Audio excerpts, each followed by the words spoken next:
O terceiro episódio de Percy Jackson foi muito mais sobre desenvolvimento de personagem do que sobre ação em si. E aí, vozinho e vozinha, tudo bem com você? Eu sou Esther Tavares e sejam bem-vindos ao meu canal.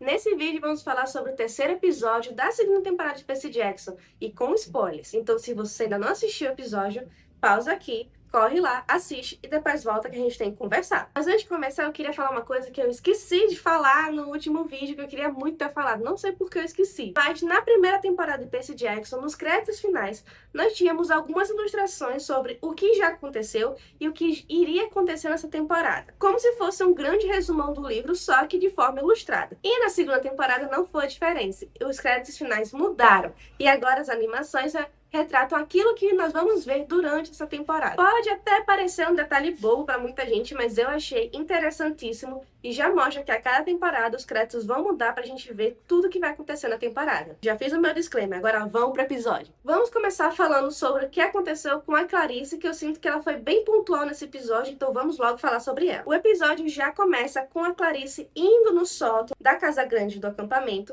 para buscar a sua profecia da missão. E já nessa profecia, ela escuta do próprio oráculo que ela vai falhar no final. Um pouco parecido com o que a gente viu na profecia do Percy Jackson na primeira temporada, onde dizia que ele ia falhar naquilo que mais importava. No final deu tudo certo? Sim. Mas aqui a Clarice recebe uma profecia que também diz que ela vai falhar. E um detalhe muito importante que a gente tem que prestar atenção nessa cena do oráculo da Clarice é que para ela aparece ela mesma. Enquanto que na primeira temporada, pro Percy Jackson, apareceu o Gabe, que naquela época era a pessoa que ele mais odiava no mundo, agora apareceu a própria Clarice. O que pode significar que talvez ela não goste muito de si mesma, vamos dizer assim. E por causa dessa profecia, ela meio que decide ir sozinha. O que antes era instituído que uma missão precisava ser 3 pessoas, a Clarice decidiu tacar o dane-se e ir sozinha. Afinal, ela tá muito querendo se provar pro pai, o Ares, que já aparece aqui para dar um presentinho que vai ajudar a filha na missão. E logo nessas interações a gente percebe, primeiro, essa parte de que a Clarice quer muito se provar a Ares.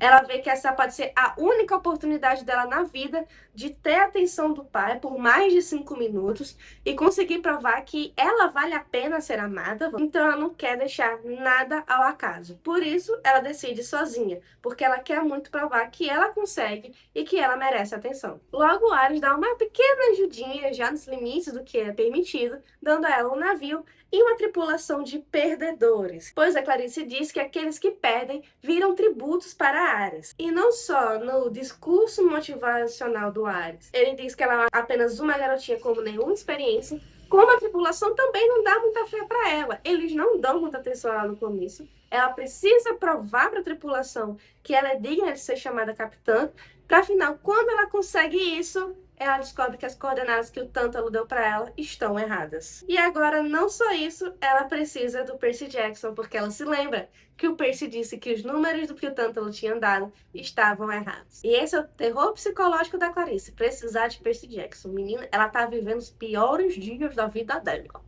Eu achei que a Clarice fosse aparecer bem mais nesse terceiro episódio, mas foi importante essas aparições pra gente perceber essa insegurança dela, essa necessidade de se provar, e agora a gente vai ter que aguardar os próximos episódios. Passada essa parte da Clarice, vamos para o nosso destaque, que é o nosso trio Parada Dura, Percy Jackson, Annabeth e Tássio. Nesse episódio, não só o nosso trio invade Princesa Andrômeda, que é um cruzeiro, como eles descobrem que é o cruzeiro do Cronos e do Luke. Olha só que maravilha! E que tal que é infestado de monstros. Oh, só mais um dia comum na vida do semideus. E este é o momento pra gente dar uma atenção especial para as cenas de ação e luta, que estão bem melhores do que na temporada passada. Na primeira temporada, as cenas de luta, elas de repente começavam e também de repente terminavam. Era uma coisa meio abrupta. Mas agora eles estão conseguindo construir um clima de tensão que torna as cenas de luta muito melhores. Além de que eu sinto que elas estão durando mais. E isso faz com que elas sejam melhores desenvolvidas. Com isso, estou dando destaque para a cena da luta do Percy e da Annabeth contra Ares, que é essa personagem que não existe nos livros, mas que já tá roubando a cena, sendo a nossa representante dos semideuses que se uniram ao Luke. Agora outro disclaimer aqui bem rapidinho. Nos livros, o Percy e a Annabeth, eles acabam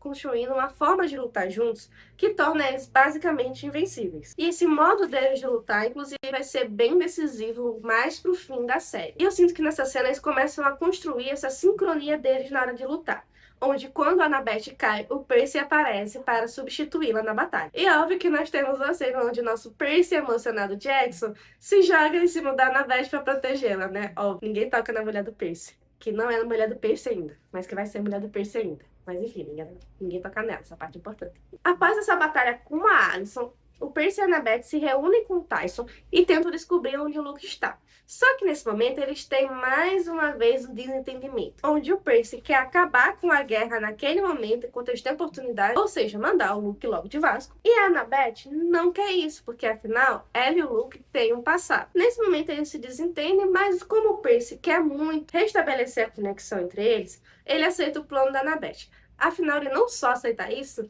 como ele aceita que a Annabeth não precisa falar pra ele tudo que ela sabe. Ele só quer ter a Annabeth por perto, ele vai aceitar tudo que essa mulher quiser. Nesse momento, eles são levados até a cabine do Luke, onde eles descobrem que o plano dele, na verdade, sempre foi induzir o acampamento a ir nessa missão atrás do Velocino de Ouro, para que assim ele possa acelerar a cura do Cronos, que está se reestruturando pedacinho por pedacinho do Tártaro. E nesse momento, ele e a Annabeth têm essa primeira interação após a traição do Luke. E para completar, ele ainda esfrega na cara da Annabeth que, na verdade, ela não conhecia a Talia como ela achava que conhecia, porque a Talia e o Luke já estavam fugindo já há 2 anos. Mas a Annabeth só se juntou a eles por 2 meses. E ele disse para a Annabeth que, na verdade, a Talia iria apoiá-lo. Se ela não fosse uma árvore, claro. E claro que o Luke não perde tempo de tentar alistar o Percy também. Porque ele explica que se o Percy se juntar a ele como filho de um dos 3 grandes, que são Zeus, Poseidon e Hades, no caso do Percy, Poseidon, os outros integrantes do acampamento iriam se juntar a ele mais facilmente. Ah, mas e se ele não conseguir? Ele iria invadir o acampamento assim que a barreira caísse e, segundo ele, os espertos se juntariam a ele e seriam poupados. Afinal, o Luke é muito bonzinho. Ele vai invadir o acampamento, mas ele vai dar a chance das pessoas serem inteligentes.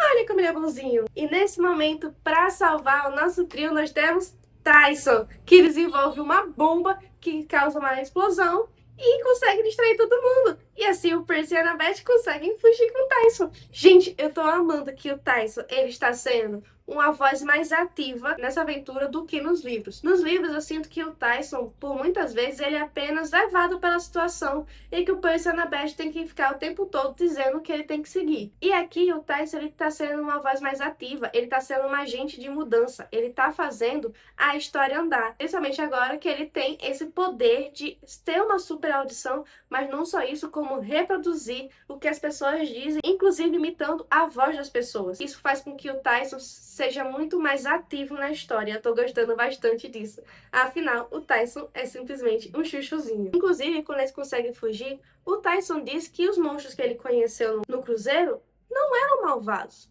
Eles eram até legais, mas que ele fez a bomba porque o Percy e a Annabeth estavam em perigo e que o verdadeiro herói defende os outros. Gente, um cristalzinho. Por fim, a Annabeth decide contar pro Percy o que ela sabe sobre a profecia.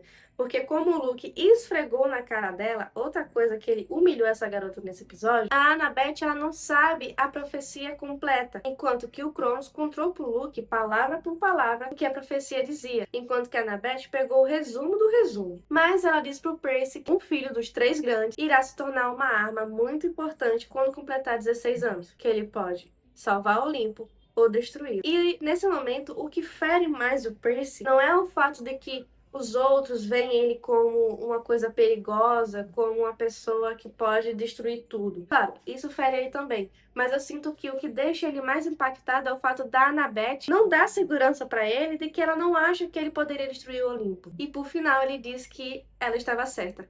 Ele preferia não saber. Às vezes a ignorância é mesmo uma bênção. E assim acaba o 3º episódio. Eu sinceramente achei que a ação ia começar agora nesse episódio, mas eu meio que esqueci a ordem dos acontecimentos do livro. Então a minha memória não tá sendo um agente de confiança. Mas eu gostei desse episódio porque ele faz a gente desenvolver a relação entre os personagens. Não só desenvolvemos a Clarice e as suas inseguranças, como também desenvolvemos a relação entre o Percy e a Annabeth, entre a Annabeth e o Luke, e o Percy e o Luke. Então eu sinto que esse episódio foi bem importante para ele colocar os nossos personagens onde eles precisam estar para entrar no Mar de Monstro. E se você viu esse vídeo até aqui, por favor, já aperta no like e se inscreve no canal. E confira os links na descrição para não só o box de Percy Jackson, como para o livro de O Mar de Monstros, se você quiser só ler esse livro. Muito obrigada por ter assistido o episódio até aqui, e vamos pro quarto episódio, porque agora a gente vai entrar de vez no Mar de Monstros.